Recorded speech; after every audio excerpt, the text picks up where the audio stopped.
আজকে সকাল থেকে বৃষ্টিটা ছিল না, প্রচণ্ড পরিমাণে গরমটা দিয়েছে। তার জন্য সকালবেলায় উঠে একটু তাড়াতাড়ি কাজকর্মগুলো সব সেরে নিয়ে আগে স্নানটা করে পুজোটা সেরে নিচ্ছি। তারপর রান্না বসাবো। ভাতটাও এখনও বসাইনি, যদিও পুজোতে বসার আগে ভাবছি ভাতটা বসিয়ে দেবো, তারপরে এসে বাকি রান্নাগুলো কমপ্লিট করব। আমি তো প্রেসার কুকারে ভাতটা করি, ওখানে ওদেরকে কাউকে বলবো যে একটুখানি প্রেসার কুকারের জন্য গ্যাসটা বন্ধ করে দিতে, তারপর পুজোটা করে নেবো। ফুল টুল তুলে এনে পুজোটা আগে করে নিয়েছি। এরপর এসে চাটা খাচ্ছি। এখন মোটামুটি এই 6:30 পৌনে 7টা বাজবে, টাইমটা খেয়াল নেই, এরকমই বাজে। বাবুর আজকে সকালবেলায় টিউশনই নেই, স্কুল তো আছে দুজনাকারই। তবে সকাল থেকে না বৃষ্টি হয়নি ঠিকই, কিন্তু প্রচণ্ড পরিমাণে গরম দিয়েছে। জানি না বেলার পর আবার শুরু হবে কিনা বৃষ্টি। এখনকার দিনে সকালে না হলো বিকালে, বিকালে না হলো রাত্রে, এইভাবেই চলছে তো বৃষ্টিটা। আর একটু সকাল করে উঠতে পারলে, সকালবেলায় কাজকর্ম সেরে পুজোটা সেরে যদি আমি রান্নাটা করি, তাহলে ওরা যখন স্কুল চলে যায় তারপর নিজের জন্য একটুখানি টাইম দিতে পারি। এডিট করা থাকে, ভয়েস ওভার দেওয়া থাকে, ভিডিও বানানো থাকে, তারপর সংসারে আরও টুকটাক কাজ থাকে। যারা ঘরে থাকো তারা তো জানোই সংসারে কত কাজ থাকে। দুজনা বেরিয়ে চলে গেলেও ঘরে হয়তো আমার আর কেউ নেই, কিন্তু টুকটাক অনেক কাজ থাকে। ওরা জিনিসপত্র ফেলে যায়, সেগুলো তুলতেই তো সময় লেগে যায়। তারপর রান্নাঘর পরিষ্কার করা, গ্যাস ওভেন মোছা ধোয়া ধুই করতে নিতেই 12টা 1টা বেজে যায়। আবার কখনো কখনো আমি আবার একটুখানি নিজের জন্য টাইম দিই, কখনো একটুখানি শুয়ে বসে রেস্ট নিয়ে, কখনো একটুখানি ভিডিও দেখি, কখনো একটু ভিডিও এডিট করি, এইভাবেই চলে। সকাল থেকে উঠে কাজকর্ম সেরে নিয়েছি, তারপর পুজো টুজো করে নিয়ে চা আর একটুখানি বাবুকে ছাতু শরবতটা দিয়ে এলাম। ব্যাস, আমার এইটুকুই কাজ ছিল সকালবেলা ওদেরকে দেওয়া আসা। তারপরে এবার ওর বাবাকে চা মুড়ি দিয়েছি, আমি একটুখানি চা খেয়ে নিলাম। আসলে পুজোটা না করলে না চাটা খেতে ইচ্ছা করে না, তার জন্য বেশিরভাগ দিনই কাপড় ছেড়ে আগে পুজোটা করে নিই, মানে ঘরের ধূপটা দেখাই। আর যেদিন পুজো করা থাকে সেদিন আবার স্নান টান করে একবারে পুজোটা করে নিই। আর আজকে বাবুর খুব পছন্দের একটা খাবার দেবো। এই খাবারটা যখন আমি বানাচ্ছি, তোমাদেরকে একটা মজার কথা বলি। ভিডিওটা আমি তো দেখাতে পারছি না, ক্যামেরাটা ঘুরিয়ে, যে বাবু এই সময় এসেছে আর যখন আমি এই সময় রান্না করছি আর এই খুশবুটা পেয়েছে, মানে মানে তোমার বাসমতি চালটা সিদ্ধ হলে দেখবে একটা খুব সুন্দর সুগন্ধ ঘর ভর্তি হয়ে যায়। সেই গোটা গরম মশলা দিয়ে একটু লেবু আর একটুখানি সানফ্লাওয়ার আর একটু লবণ দিয়ে, মানে প্রেসার সসপ্যানের মধ্যে আমি চালটা ফুটিয়ে নিলাম, বাসমতি চালটা। এই খুশবুটা পেয়েই বাবু পড়ছিল ওর বাবার কাছে, ছুটে এসে বলছে তুমি যেটা বানাচ্ছ আমাকে সেটা আমাকে টিফিনে দেবে না।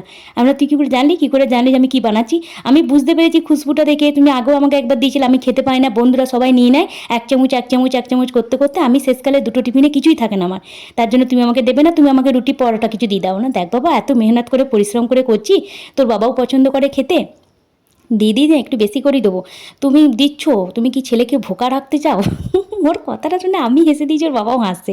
বলছে মনে হচ্ছে তুমি তোমার ছেলেকে এতটা ভালোবাসো না, তাহলে দিতে না, ভাবতে যে ছেলেটা খেতে পাবে না, ফালতু আমি দিচ্ছি। আমি অত ডায়লগ দিতে হবে না, বেশি করেই দিচ্ছি, তোর বন্ধুর সঙ্গে শেয়ার করে খাওয়া যাবে। বলছে তুমি জানো 70টা স্টুডেন্ট আছে আমরা, সেই ততজনই যদি খেতে চলে আসে তাহলে আমি কোথা থেকে দেবো? আমরা ঠিক আছে নি, যতটা আজকে অর্ধেক জনকে দিবি, আর যারা বেশি জন চাইতে এলে বলবি পরে আর একদিন এনে দেবো। এই করতে করতে ও তো চলে গেল, কারণ ও আছে খালি গায়ে, কোনো মতে প্যান্টটা পরে আছে, দেখানো যাবে না, তাই তোমাদেরকে ক্যামেরাটা ঘুরিয়ে দেখাতে পারলাম না।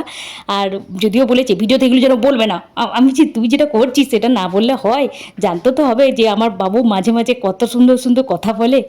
যদিও ক্যামেরার সামনে খুব একটা বেশি ও নর্মালভাবে কথা বাবা বলতে পারবে না, একটুখানি ও অতটা সামনাসামনি কথা বলতে পারে না, ওর বাবাও তাই কথা কম বলে তো দুজনাই। আমি তো বকর বকর বকর বকর সারাদিন করে যাই।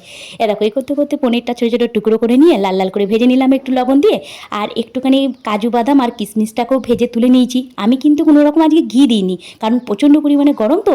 আমি এখানে সানফ্লাওয়ার অয়েলের মধ্যেই কিন্তু সব কিছু রান্নাটা করছি। আর বাসমতি চালটাতেও আমি একটু লবণ, সানফ্লাওয়ার অয়েল আর একটুখানি লেবুর রস দিয়ে তোমার ফুটিয়ে রেখে দিয়েছিলাম, গোটা গরম মশলা দিয়ে জল ঝরাতে দিয়ে দিয়েছিলাম। দিয়ে এবার ওই চালটা দিয়ে দিলাম, গোটা গরম মশলা একটুখানি তোমার দিয়ে, গোটা গরম মশলা দিইনি, পনিরটা ভেজে তুলে নেওয়ার পরে ওটা দিয়ে দিলাম। এবার একটুখানি স্বাদ অনুযায়ী লবণ, একটুখানি গোলমরিচের গুঁড়ো, বেশ ঝাল ঝাল লাগবে, গলায় লাগবে, একটু প্যারি প্যারি মশলা দিলাম, আর পনির ভাজাটা দিয়ে দিলাম, আর কিশমিশ কাজু যেটা ভেজে রেখেছিলাম সেটা দিয়ে দিলাম, আর একটুখানি মিচড়ি গুঁড়ো দিয়ে দিলাম। তোমরা এখানে চিনি দিতে পারো, তবে গুঁড়ো করে রেখেছি যেহেতু আমি মিচড়িটাকে, তার জন্য এখানে মিচড়ি গুঁড়ো দিলাম। ব্যাস, টেস্টি হয়ে গেল। একটু গোলমরিচের ঝাল, একটু মিষ্টি, একটু লবণ আর একটু পনিরের এই পোলাওটা খুব ভালো লাগে জানো তো। আর ওরা, আমি ভাবলাম একবারেই করি, বেশি করেই করবো, কারণ বাবুর টিফিনে অনেকটা দেবো, বাবুর বাবাকেও দেবো। লাঞ্চের টাইমে এরকম খাবার দিলে তো খুব ভালোই হয়, কিন্তু কখনো কখনো আবার নিজেতেও চায় না বাবু, বলবে না এগুলো নিয়ে গেলে আমি খেতে পাবো না, আমি আরাম করে স্কুল থেকে এসে খাবো, তুমি একটু ঢাকা দিয়ে রেখে দাও, নষ্ট হবে না বলো মা। আমরা না বাবা, আমি আবার পরেও আনিয়ে দেবো তোকে রাত্রে ডিনারের জন্য, তুই নিয়ে যা। তো এই বলে আমি আজকে তৈরি করেছি, ও তো চলে গেল ড্রেস পরতে, আমার এদিকে টিফিনটাও তৈরি হয়ে গেছে। চলো বাবুকে কী কী টিফিনে দিয়েছি এর সঙ্গে সামনে তোমাদের সঙ্গে ওই চ্যানেলে শেয়ার করে দিয়েছি, রান্নাবান্না মন কুকিং চ্যানেলে, তোমরা অবশ্যই দেখে নিয়েছো আগেই যে বাবুর টিফিনে এর সঙ্গে আর কী কী দিয়েছি। আর এটা হচ্ছে বাবুর বাবা স্কুলের টিফিন লাঞ্চ বক্স, যেটা বলছি, মানে দুজনকে একই রকম খাবার, এইরকম খাবার বানালে আমার চিন্তা নেই, দুজনকে একই রকম খাবার আমি দিয়ে দিতে পারি। নিশ্চিন্তে আমি এই কাজটা করতে পারি, কারণ এই টিফিনগুলো করলে আমি জানি দুজনকে দিতে পারবো। তবে যেদিন আমি আপে চকলেট কেক বা চকলেটের প্যানকেক করি সেদিন একটু অসুবিধা হয়। আজকে বাবুর বাবা রেডি হতে পারেনি, তাই বাবুকে রেডি হয়ে যাচ্ছে। আর ভেন্ডি সোয়াবিন আলুর তরকারি করেছিলাম। এর সঙ্গে বাবুকে কি দিয়েছি তোমাদেরকে আগেই বলেছি। বাবু আগে বেরিয়ে গেল, কারণ এখন ওর বাবা রেডি হতে পারেনি আজকে। আর মেঘরাও দেখো ঘন হয়ে এসেছে, প্রচণ্ড পরিমাণে গরম দিয়েছিল যেন সকালবেলাটা। এত গরম লাগছে, বিচ্ছিরি গরম লাগছে। তাই ভাবছিলাম যে আমি স্নানটা করে যেন বেশি গরম লাগছে, দিয়ে ওদেরকে জিজ্ঞাসা করছি তোদেরও গরম লাগছে, বলছে প্রচণ্ড গরম লাগছে। এদিকে ওর বাবাও বেরিয়ে যাচ্ছে, ওর বাবু বেরিয়ে যাওয়ার 5-7 মিনিট পরই গেল। আর বাবু একটু লেট করলে না বাবুর বাসটা চলে যায়, দ্বিতীয় বাসটা ধরা যায় কিন্তু অসুবিধা হয় খুব। তার জন্য ওই প্রথম বাসটা ধরতে ও নিজেই হেঁটে চলে গেল। ওই 5-7 মিনিট 5 মিনিট লাগে মনে হয় হেঁটে, 5 মিনিটও লাগে না, 3-4 মিনিট লাগে। এদিকে বাবুর বাবা বেরিয়ে যাচ্ছে, আমি একটুখানি খেয়ে নেবো। ব্যাস, তাহলে আজকে ব্লগটা এইটুকুই। ভালো থেকো, সুস্থ থেকো, টাটা, বাই বাই।